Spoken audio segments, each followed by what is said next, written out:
Pick থেকে গান নেওয়ার পর বাইরে হওয়ার সময় দেখি সামনে একটা এনিমিটা এখানে দাঁড়াই ছিল। তখন আমি মাকড়সা ছেড়ে দিই বুদ্ধি করে। তারপর দেখি তার হাতে ডবল ভিক্টর। তারপর খুব দ্রুত তার কাছে রাশ করে দিই। রাশ করে দেওয়ার সময় সে মেড কিট করতেছিল। সাইড থেকে আরেকটা এনিমি আমার ড্যামেজ দেয়। এই কারণে এখান থেকে লুট করে খুব তাড়াতাড়ি যাই কভার নেই। কভার নেওয়ার পরে দেখি এনিমিটা চলেও আসছে আমার কাছে। ওকে মারার জন্য আমি মাকড়সা ছেড়ে দিই এবং সে আমাকে দেখতে পায়নি, ওখানে লুট করতেছিল। তাকে মাকড়সা ধরার আগেই সে ফিনিশ করে দিই তাকে।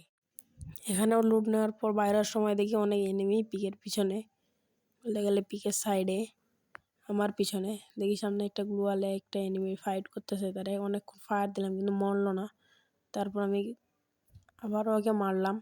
তারপর দেখি সেন্টিনো নিয়ে পিকের ভিতর দিয়ে একজন যাচ্ছিল। তারপর আমি গাছের মধ্যে কভার নিলাম, দেখি ওই প্লেয়ারটা পাথরের পিছনে যাচ্ছে। পাথরের পিছনে তাকেও ড্যামেজ দিলাম। আবার ড্যামেজ দিতে সে ওয়াল ফেললো, তারপরেও মরতেছে না এনিমি। ভাই কিছু বুঝতেছি না। মারতে মারতে একেবারে পিকের উপরে মনে হচ্ছে চলে গেল গানের জুমিংটা। পরে দেখি যে ওই প্লেয়ার ওইখানে চলে এসেছে। এখানে বেশি দেরি করা যাবে না, গানেও এমনই এখান থেকে চলে যেতে হবে, নাহলে মারা খাই যাবো। সামনে দিকে আরেকটা এনিমি, এমও আছে আর গানে 10টা। এখানে বেশিক্ষণ থাকা যাবে না, চলে যায় এখান থেকে জিপ লাইন নিয়ে যাওয়ার সময় ওর সামনে আবার একটা এনিমি।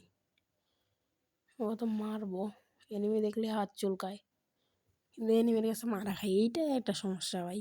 কীভাবে এই সমস্যা থেকে সমাধান হবে? এনিমির কাছে মারা খাই, কিন্তু এনিমি দেখলে আবার হাত চুলকায়। গানটা আগে 1 নম্বরে নিয়ে নিই, শর্ট গান ইউএমপিটা। হয়তো বা এই বাসার মধ্যেই এনিমিটা আছে। এখানে তো এনিমি, ওই যে এনিমিটা মাকড়সা ছাড়লাম কিন্তু কোনো কাজই দিল না মাকড়সাটা। তারপর একটা ক্যারেক্টার স্কিল পাইছিলাম পিকের মধ্যে, এটা ছাড়লাম, এটাও কোনো কাজ দিল না। তারপর আমার হেলথের অবস্থা দেখেন কী করেছে। তারপর প্যাক করলাম খুব দ্রুত। প্যাক করে মেডি করার সময় আবার কী হয় দেখেন, প্যাক করে মেডি করার সময় আবার গ্রেনেড মারে দেয়। মেডি করে যখন আমি আবার রিপেয়ার কিট করবো তখন আবার গান গ্রেনেড মারে দেয়। এখানে আমার হেলথের অবস্থা খারাপ করে দিয়েছিল। তারপর ওকে জাতা দিয়ে ফিনিশ করে দিই। ফিনিশ করার পর আবার দেখি ওইখানে ট্রাকের পিছনে একজন আমার পুত মারার জন্য এখানে দাঁড়ায় আছে। ওই যে ট্রাকের পিছন থেকে ফায়ার দিল। তারপর একে একটু ড্যামেজ দিয়ে ওয়াল ফেলে তারপর আমি গানে এমো না থাকায় ভিতরে যাই, এমো আনতে যাই। এবারটা ওই সুযোগে ভিতরে চলে আসে। সে আবারও আমি এখান থেকে বাইরে এবার সাথে সাথে রাশ দিয়ে দিই। তারপরে বুঝতে পারলাম উপরে মনে হয় এনিমি আছে, যাই দেখি কোনো এনিমি নেই, ফাঁকা। তারপর এখান থেকে নামে ওই এনিমি ঘরের ভিতরে ঢুকে পড়ছে। ওই যে এনিমি ঢুকছে ঘরের ভিতরে, ওই যে ওটা। তার কারণে আমি রাশ দিতে গেলে মারা খাই, ওই কারণে এখানে দাঁড়ায় আছি। এখানে দাঁড়ায় থাকবো, কতক্ষণ বাইরে হবি না, যতক্ষণ মারবো না আমি। যতক্ষণ বাইরে হবি না ততক্ষণ আমিও যাবো না, আমি গেলেই তো মারা খাবো। রাশ দিতে মন চাচ্ছিল কিন্তু রাশ দিলাম না। অনেকে বলতে পারেন যে স্ক্রিন রেকর্ডার কেন করিনি। স্ক্রিন রেকর্ডার করতে গেলে মোবাইলের অনেক ল্যাগ দেয়, ফোনে গেম প্লে তো, এই কারণে। তো আমি একজন নতুন কন্টেন্ট ক্রিয়েটর, অবশ্যই সবাই আমাকে সাপোর্ট করবে, না হলে তো অনেক বড় জায়গায় যেতে পারবো না আপনাদের সাপোর্ট ছাড়া।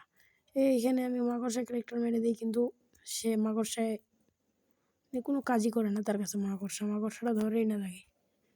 সে গ্লোয়াল মেরে দেয় এখানে। ভাবলাম এখানে দাঁড়ায় থাকলে হবে না, এখানে আগা যে গ্লোয়ালে ওয়ারাস দিলে আমিও মারি দিব ওকে।